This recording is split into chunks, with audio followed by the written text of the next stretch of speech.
Hello and welcome to episode 84 of From Impossible to Inevitable. I am your host, Megan Bauer. Thank you so much for joining me today and pushing play on today's episode. For today's episode, I want to start out with a little story. So, when I was in college, I concluded my college experience with a Maymester trip to Italy with two of my very favorite professors, and it was an incredible, incredible experience. I loved it so much.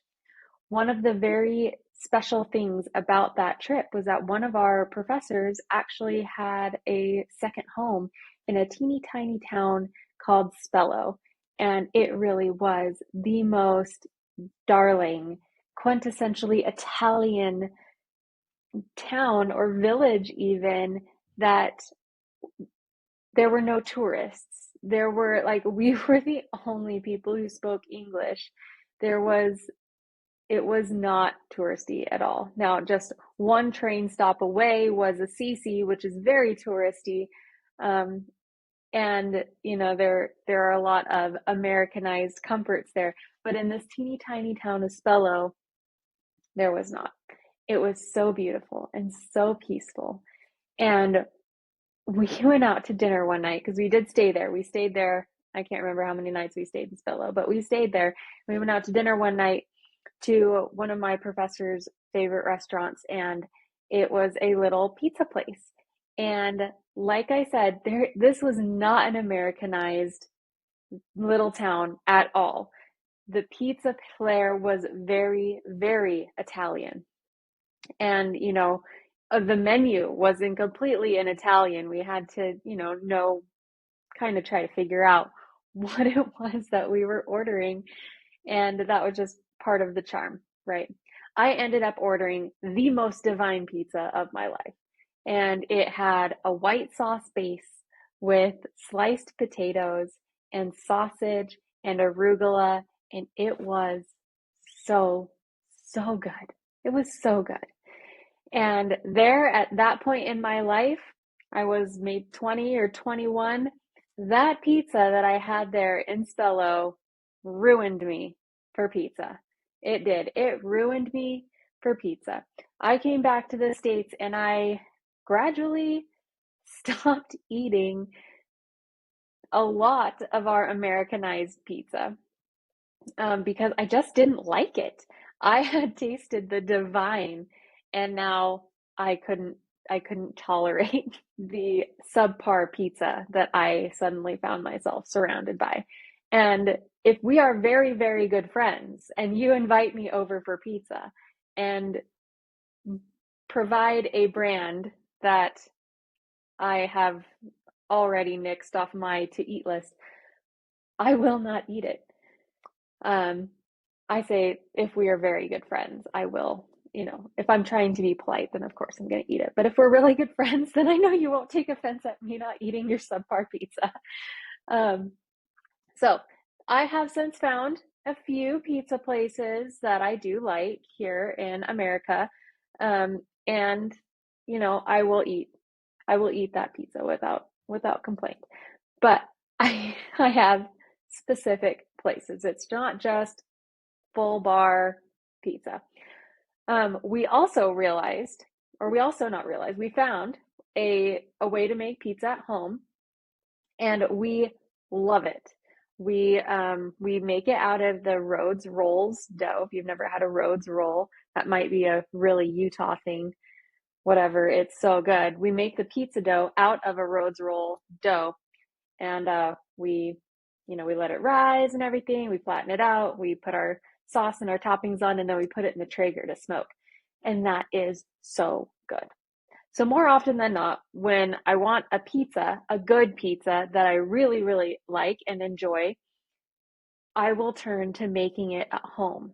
I will just go through that process because even though I know there's pizza out there that I like, it's too far or it's whatever. Like, I don't want to go through all of that hassle. Pizza for me is not an easy weeknight dinner thing like it is for a lot of people. And that I've made it that way. I have made it difficult. I know I have. The problem is me. So I tell you this pizza story because I want you to relate it to the difference between finding and creating some very important aspects of your life, like peace, joy, time, happiness. Sure, you can go out and you can find peace. You can. It's possible. You can go up into the mountains where there is not a soul and hopefully not a bear, and you can find some peace. You can go to the bakery and order something amazing and find some happiness. And occasionally, you can stumble upon some free time. Very occasionally. It's possible to find those things outside of yourself. However, it is always fleeting, it is always temporary, and it is so much harder to find outside of yourself. The thing is, you don't need to find it outside of yourself. I don't have to hunt the valley for a good pizza. I can make it at home. And you can create those very same aspects of your life within yourself. You can create the time that you want or need for a specific project, or for maybe a night out, or for maybe some family time. You can create peace within yourself by calming your thoughts, by changing your mindset, changing perspective, putting in some good inputs like some good podcasts, some good audiobooks. You can create happiness within yourself by what you focus on, by expressing gratitude, by focusing on all the great things that are in your life. You can create that happiness. So I want to focus on three of my favorite. I don't know if they're top. I'm not looking at any list. I'm doing this on my own. I'm going to focus on three things and give you some ideas on how you can create these things within yourself and for yourself. Because all of these things, yes, you can find them out in the world, but they'll be so much more meaningful for you if you can create that within yourself on demand. Even if you are in a super busy day and you can collect yourself enough to feel peace or calm or whatever it is, that will change your whole day. It's not as easy to just run away to the mountains, to go drive up as far as you can drive and then go hike even farther to find peace. You can't do that in the middle of the day most of the time, because you've got this, you've got that, you've got appointments, you've got errands, you've got people who need you, you've got things. However, you can emotionally and within yourself drive up a mountain, go on a little hike, and find that peace within yourself. So I think peace is a big thing. And this is one of the things that I feel like can be most elusive, because we're always facing down unknowns. We're always facing down, how's this going to turn out, or what's going to happen, or are we going to make it, or whatever. Like, there are always things out there that will disrupt the peace if you let it. And the key there is if you let it, because you don't have to let it. You can be like, yeah, there are a lot of unknowns here. There are. And I have been through situations previously where there were a lot of unknowns, and I made it through that. I figured it out. I took it one step at a time, and it was okay. It might not have been ideal. It might not have been great, but it was okay. We got through it. And taking that stance really does take the power out of the unknowns. You're like, okay, there's unknowns, and that's that. But I believe in myself. I believe in my abilities. I believe in my ability to ask for help. And I know that whatever happens, we'll make it through, and it will be okay. So with peace, I feel like that one, you really need to look backwards and think about the times that you made it through turbulent situations or turbulent times in your life where you didn't feel peace. And you can choose to feel the peace and assurity right now.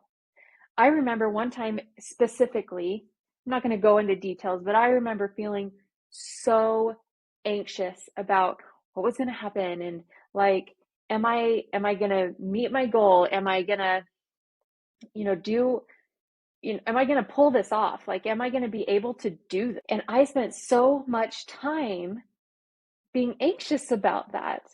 And I remember when it was all over and I made it and we celebrated and I figured it out, I remember thinking, I could have leaned into this feeling the whole time. I wasted that time being all anxious when I could have leaned into this celebratory feeling. I could have chosen, if you're watching the YouTube, I'm getting all teared up about this, but I could have chosen this confidence in myself that I now feel, but I chose otherwise. Why did I do that? And I did it probably because it felt easier, because I was unsure in myself, and et cetera, et cetera.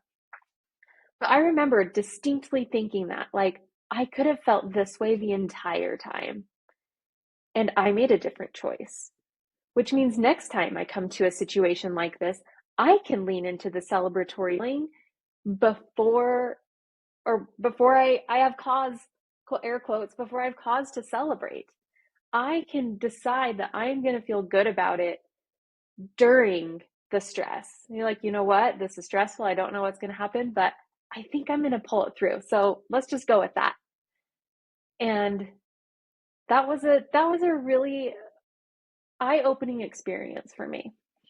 So turbulent times come. It is so much easier to just lean into the anxiety, to the fear, to all of that. Yes. And you don't have to. And it's optional. You get to choose the peaceful, like, I'm going to feel peace about this because however it works out, it's going to be okay. I got this quote. It's in my bookmark. I believe John Lennon said it, but it's all going to be okay in the end. And if it's not okay, it's not the end. And I love that quote because it just gives you perspective. Like, if it might not be okay right now, but it will be. It will be. At the end, it will be okay. Okay, so there's a little bit on peace. Joy, I feel like joy joy kind of encompasses happiness, I feel like. I feel like it's the bigger picture. And we talked about happiness and finding that joy in where you're at a little bit in the episode on the gap and the gain, which I believe is episode 82. So go back and listen to that, because how you measure your achievements and where you are in life will absolutely help you experience more joy and more happiness. And I love that it's such in the personal development space, they talk a lot about, like, if you put off feeling joy about your situation, you're going to keep putting it off. It doesn't matter how much your situation changes or improves or whatever, you're going to keep putting it off if that's your habit. You will never ever experience that joy if you keep putting it on some future event or situation. You can find that joy now. I mentioned before earlier in this episode about focusing on gratitude and all that you do have. And that will bring in more joy, because most of the time when we're feeling unhappy, we're feeling unhappy because things aren't how we want them to be. We either didn't get what we wanted, we you know we didn't get what we wanted. Is that really it? We didn't get what we wanted. The situation didn't go how we wanted. I think it boils down to we didn't get what we wanted. So think about that. I love it when my kids, they ask for things all the time, they're children. And, we say no a lot, and or we try to, like, hey, you can choose this or this. You've asked for both of these things. Which one do you want? Like, let's figure this out. And I love how, like, when it's a full stop no, like, can we, I don't know, stop for milkshakes? No. Why? Well, because you haven't had lunch, because we're on a time crunch, because, you just had a cupcake, whatever it is, we say no. And sometimes they take that no pretty hard. They are like, oh, the world is ending and now I'll never be happy again. You can set a 5-minute timer, and in 5 minutes, they're fine. They're over it. They're happy. Like they just bounce back. I feel like as adults, we lose that ability to bounce back as quickly. Probably because what we didn't get wasn't a simple milkshake. It was, maybe something bigger, but it's really only your perspective that makes that situation different. It's really only because you're viewing it as this big thing that you put so much energy into wanting or needing, and you didn't get it. And so now you're just unhappy because you made it into this big thing. If the milkshake was this big be all end all for my daughters, then yeah, they would be upset about that for a while too. But it's not. They realize, okay, well, mom said no this time, but maybe she'll say yes the next time. And they take that perspective. They take that attitude. They let themselves be disappointed, and then they move on. They move on. They ask for something else. Maybe I'll say yes to that. Who knows? Depends on what they ask for, and I do try to say yes as often as possible, but it's not always possible. So anyways, you get to choose how important it is that what you didn't get, that you're going to let it destroy your happiness. You're going to let it take that away from you. You're going to choose to focus on what you didn't get versus what you did get, what you do have, what you have available to you. If you focus on what you already have available to you and plug in that gratitude, your emotions are going to go feel much more positive. You will experience much more joy. One last thing about joy is I want to challenge you to find ways to inject joy into your life. Because, like I mentioned, you can find pizza anywhere. You can find joy outside of yourself. You can. And you can bring those little things in that whenever you look at it, whenever you see it, whenever you use it, you can feel that joy again. I've got a certain little mug that I love to drinking chocolate out of. The ceremonial cacao I love to start my day with. I love that simple little mug. It is so pretty and it brings me joy. This, if you're watching the YouTube, the artwork that I did behind me, that brings me joy because I remember the experience. It wasn't that long ago, of creating that and of pushing my creativity on a daily basis. And so there are things that you can bring into your environment that will bring you joy, or can if you let it. So go find those things. Go put them deliberately around your space so that you can see them and remember. It could be pictures, it could be whatever brings you joy. Okay, time. Creating time. I feel like the key to creating time is also the key to deleting. If you can delete things from your schedule, you have thus created time. Not everything in your daily schedule, most likely, needs to be done. Sometimes they do, okay? Don't get mad. Just think about this. Ask how this might be able to work for you. Because are there things that you could delete or delegate that is taking away from something that is more important to you? And I'm not judging on what's important to you. Like whatever's important to you is important to you. The problem comes when you aren't making time, creating time, for what you say is important to you, for what you truly value. I am so excited to share something in a couple of weeks. Not quite there yet.